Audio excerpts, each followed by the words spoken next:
Let me start by sharing some sad news. Loyalty is dead. Long live loyalty. Some of you must be wondering, ये क्या बोल रहा है? Let me clarify. Loyalty as we knew it is dead.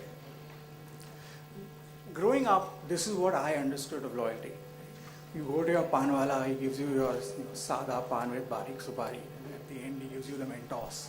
Right? That was loyalty.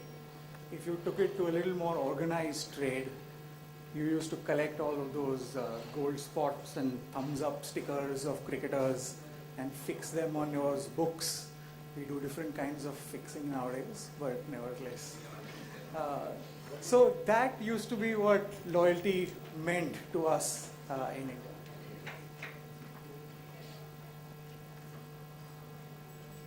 Don't worry about it, it's fine. Don't worry about it, it's fine. Since we're at the RETech conference talking technology, let's call the new era Loyalty 3.0. And let's set some themes. So let me share 3 themes that I think imbibe what the future of loyalty looks like. 1, data is the new oil. So Navi Mumbai is the new Dubai. That's where all the data centers are, by the way. But you will see a lot of corny jokes that I do as I go along. That's usually the style, to keep it a little light.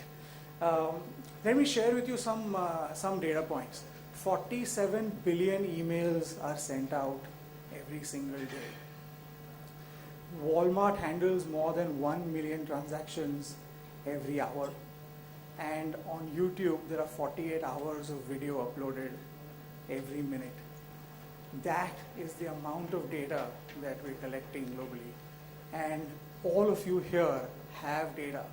If you don't do something with that data, somebody else will. Theme number 2, size does matter. So let me give you another statistic, which is about $18 trillion of commerce is affected by loyalty, one way or another, only in the G20 countries around the world. Now, can anybody take a guess what is the amount of points value that loyalty marketers in this G20 spend? Right? I'll give you a hint, it's in billions of dollars. Remember, we're trying to affect $18 trillion of commerce. Can anybody guess what is the amount of loyalty point spend that is affected? If you get this right, Kaushal has kindly gifted a ticket to Lisbon for that. But I'll tell you why. So, anybody hazard a guess? How many billions of dollars? Nobody? Not a clue? 10? Little more? 18 more? Well, the answer is $180 billion of points are issued annually in the G20. Right? Why Lisbon? Because that's equal to the GDP of Portugal. That's how big loyalty is, and that's why size matters. Let me give you another statistic, which is $370 billion of outstanding points waiting to be redeemed in the same time frame. Right? Again, perspective, that is equal to the debt of South Korea. Right? That's how big loyalty is. Right? Let's move to the third theme. It's now about interactions and not about transactions. Loyalty began in the early 1900s, where one of the predecessors of my company, EMEA, started a program in the US called the Gold Bond Stamps, where you actually could go into stores at that time, during the Depression era, and collect stamps for everything that you bought, and came back and you fixed it on books, and then you could go back and redeem it, quite like it is today. So it was all about how much you bought. It was purely transactional. Today, loyalty, we believe, is more than 60% about interactions, not about transactions and not about points. To give you an example, one of the biggest users of loyalty globally is Google. Right? So they know where you are, they know where you're going, they know whom you're communicating with, they know what you're searching for, and they use all of that data to serve up contextual ads to you, right? And something that we've not particularly experienced in India was something called Google Now, that actually now even predicts what you might be looking for and automatically serves you that information, right? Let me give you another example. Loyalty is a lot about now pre-purchase and then post-purchase. So in pre-purchase, for example, there's a mobile app by ABC TV networks in the US where you can actually look at, when you're looking at a schedule on your mobile app, it actually is tracking what you're seeing. It's giving you, it's giving you social media around what people are commenting on what they're seeing. So it's actually just sharing all of that information with you to drive viewership further, which is essentially pre-purchase of of going out and viewing their content. In a post-purchase scenario, this Nike Fuel Band that I have essentially is one of the best examples. It's tracking what you're doing every single day. You go load it, you go upload it online. Your family and friends can look at what your activity rate is. You can benchmark yourself against the world. So you're literally thinking about Nike every single day, right? That is really the power of loyalty going forward. So with that, quick prelude, let me now hand over to the esteemed panel that we have here. Let me start with Devrajan, and let me throw a couple of questions at you. First, we've talked a lot about what we believe is customer loyalty. What does customer loyalty mean to you? And you've had experience between being a participant in a coalition program before, as well as running your proprietary program now. So if you can tell us nuances between them, as well as you explain what loyalty means to you. So loyalty will mean different things to different retailers because there are different kinds of retail formats, both in terms of the product categories you stock as well as the size of the format, right?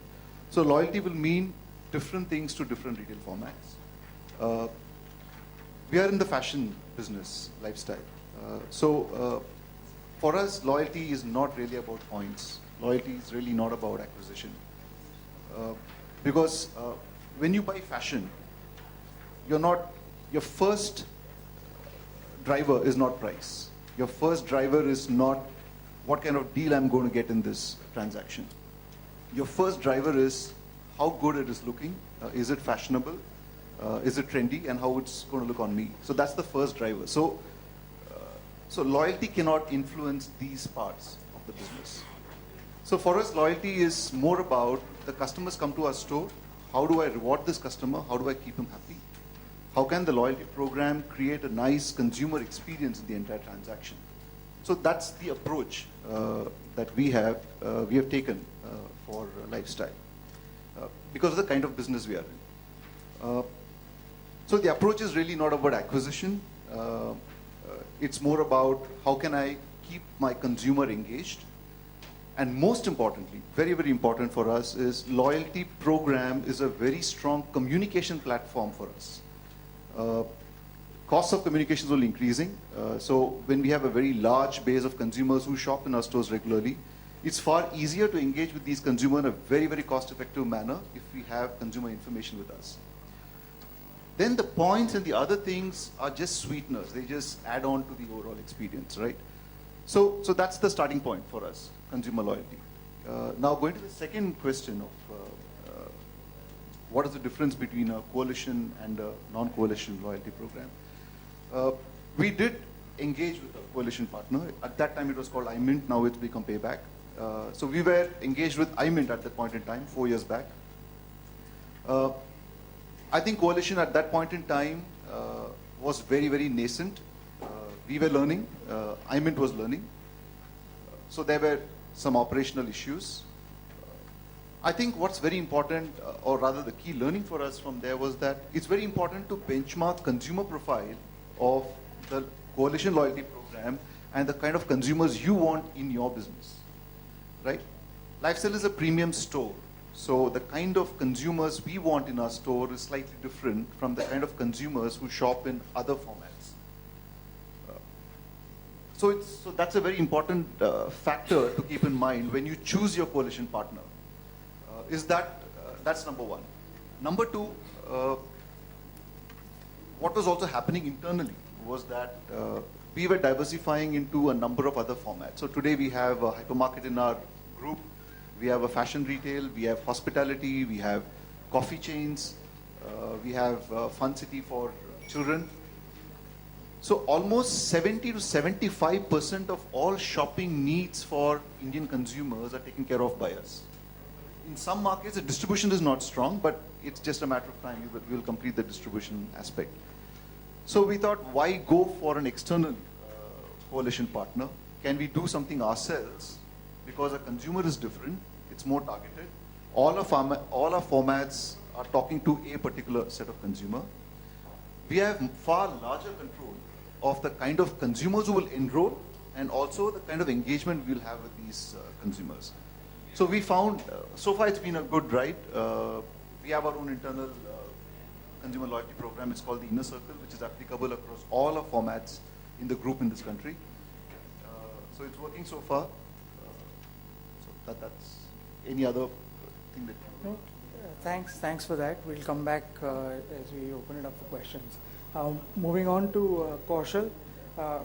Kaushal, what does an Indian flyer look for in an airline loyalty program versus what you might see globally?